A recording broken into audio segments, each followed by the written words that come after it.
وہ جو بات جو میں نے آپ کو بتائی تھی وہ یہ تھی کہ بیٹا میں نے اپنا مذہب چھوڑ کے اسلام قبول کیا اور مجھے اس کے بدلے میں کیا ملا. مطلب میں یہاں پہ کھانے پینے سے بھی بیٹھی ہوں اور میری ایک ایج ہے 70 سال کے قریب ان کی ایج ہے. میرے سے آپ تک چل کے آنے کو اس کو 5 منٹ بات آ گئی ہے دین اسلام کی عزت پر کہ یار کوئی یہاں تک کہنے پر مجبور ہو جائے کہ اب مجھے کوئی مسلمان پوچھتا ہی نہیں ہے.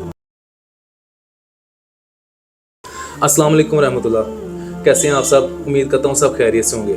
جیسا کہ ہم آپ کو بتا چکے ہیں کہ ہم ایک ایسی تحریک چلا رہے ہیں کہ جس میں ہم سفید پوش لوگوں کو جو 2 وقت کا کھانا بھی افورڈ نہیں کر سکتے, جو کھانے پینے سے بھی تنگ ہیں, ان لوگوں کو ہم کھانا پہنچاتے ہیں. تو ہمارے ٹیم ممبرز نے لوگوں کو بتایا ہوتا کہ اگر کوئی سفید پوش گھر ایسا ہو جو واقعی 2 ٹائم کے کھانے سے بھی تنگ ہے تو ہم کو ضرور بتائیں تاکہ ہم ان کی مدد کو پہنچ سکیں. ذیشان بھائی میرے ساتھ موجود ہیں.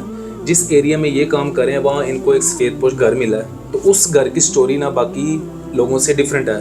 بہت سے لوگ ہمارے پاس آتے ہیں, بہت سے لوگوں کا ہمیں پتہ چلتا ہے جن کی ڈیفرنٹ سٹوری ہوتی ہے, کسی کی کوئی مجبوری, کسی کی کوئی, لیکن یہ ایک ایسا گھر ہے کہ ہم چاہتے ہیں کہ اس کی سٹوری ہم آپ کو بھی بتائیں. تو ذیشان بھائی نے وہ گھر ایڈ کیا تھا, اس گھر والوں سے ذیشان بھائی کی ہی بات چیت ہوئی ہے. تو میں چاہوں گا وہ سٹوری آپ ذیشان بھائی کے ہی زبانی سنیں, تو بہتر انداز میں یہی بتا سکتے ہیں. تو جی ذیشان بھائی السلام علیکم ورحمۃ اللہ. وعلیکم السلام. ذیشان بھائی سب سے پہلے نا آپ یہ بتائیں کہ آپ لاہور کے کون سے ایریا میں کام کر رہے ہیں؟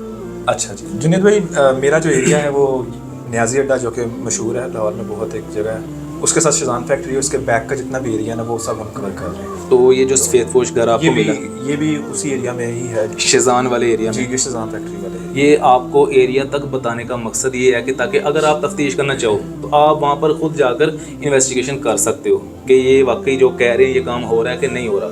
اب ذیشان بھائی جو اس گھر کی سٹوری آپ بتا رہے تھے, آپ نے یہاں تک بتایا تھا کہ آپ کو وہ باتیں سن کر نا اس عورت کی آپ کی ٹانگیں کانپنے لگ پڑی, ایسی ان کی سٹوری تھی. تو میں چاہوں گا وہی حرف بہ حرف آپ آڈینس کو بتائیں. تو جی جنید بھائی, تو آپ کو پتہ ہے کہ ہم لوگ مینولی ورکنگ کر رہے ہیں, دیکھ رہے ہیں کہ جو لوگ سفید پوش ہیں ڈھونڈ رہے ہیں ان کو, اور بہت سارے ہم نے گھر ایڈ بھی کروائے ہیں کچھ اپنے لنک سے, لیکن یہ گھر ایسا ایڈ ہوا ہے کہ میں تھوڑا ان کی سٹوری بہت ڈیفرنٹ ہے. یہ جو خاتون ہے ان کی بھی 70-80 سال کی ان کی ایج ہے, اور چلنے پھرنے سے بھی نا یہ قاصر ہیں. 2 ان کے بیٹے تھے, اور یہ فیملی کویت سے آئی ہوئی تھی یہاں پہ.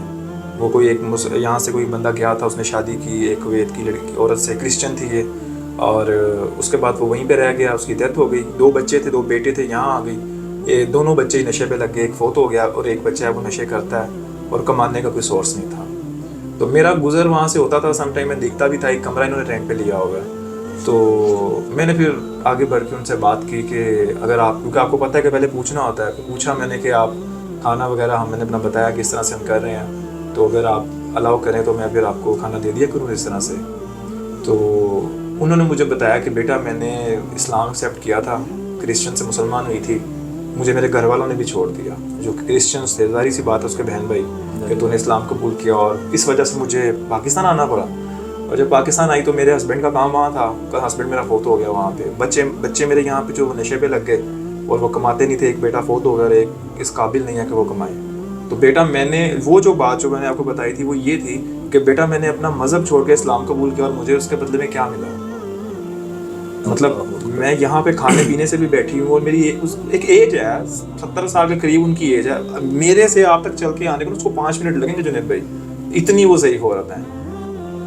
تو یہ بات جب میں نے سنی تو میں نے کہا آپ بے فکر رہیں, ہم اللہ اور اللہ کے رسول کے لیے ان کے بتائے ہوئے جو صحابہ کرام کے جو اہل بیت کے, ہم انہیں اسی راستے پہ ہم یہ کام کرنے کی کوشش کر رہے ہیں. تو آپ کھانے کی بے فکر نہیں, اللہ کی مدد آپ کو آ گئی ہے. اللہ نے ہمیں شاید اس لیے چنا ہوا ہے کہ ہم کوشش کر رہے ہیں. تو میں نے آپ کو پھر فون کیا تھا, آپ کو میں نے ساری ڈیٹیل بتائی, اور یہی تھا کہ سب سے پہلے یہ بڑا مطلب ایک تھا. پھر اس کے بعد کھانے وغیرہ کا بھی ان کا سیٹ اپ لگا دیا, اور وہ الحمدللہ جو ہماری تحریک کام کر رہی ہے, طریقہ خدمت اسلام, اب ان کو کھانا مل رہا ہے اور بڑا خوش ہیں وہ. ایٹ لیسٹ ان کی یہ ٹینشن ختم ہوگی, جو کھانا کھانے والی تھی وہ ان کو مل رہی ہے, طریق پرووائڈ کر رہی ہے ان کو. ہاں وہ میں نے ان کو. جی تو اب نا میں بات کو, ویڈیو کو لمبا چوڑا کرنے کے لیے کوئی مسالے نہیں لگاؤں گا, لیکن میں آخر میں اتنا ضرور کہوں گا, سٹوری تو آپ نے سن لی کہ یار ایک عورت ہے جو اسلام قبول کرتی ہے اسلام کی خوبیوں سے متاثر ہو کر. ظاہری بات ہے کوئی مذہب اگر چینج کرتا ہے تو دوسرے مذہب میں کچھ کوالٹیز دیکھ کے ہی آتا ہے, اور وہ عورت کہہ رہی کہ میں نے اپنا خاندان چھوڑ دیا اور مجھے شفٹ ہونا پڑا پاکستان. تو یار بات یہ ہے کہ اب وہ اسلام پر ہی انگلی اٹھی ہے نا, جب اس نے کہا کہ اب مجھے کوئی پوچھتا نہیں ہے کہ میں نے اسلام کو متاثر ہو کر قبول کیا. اب بات یہ ہے کہ بات اب صرف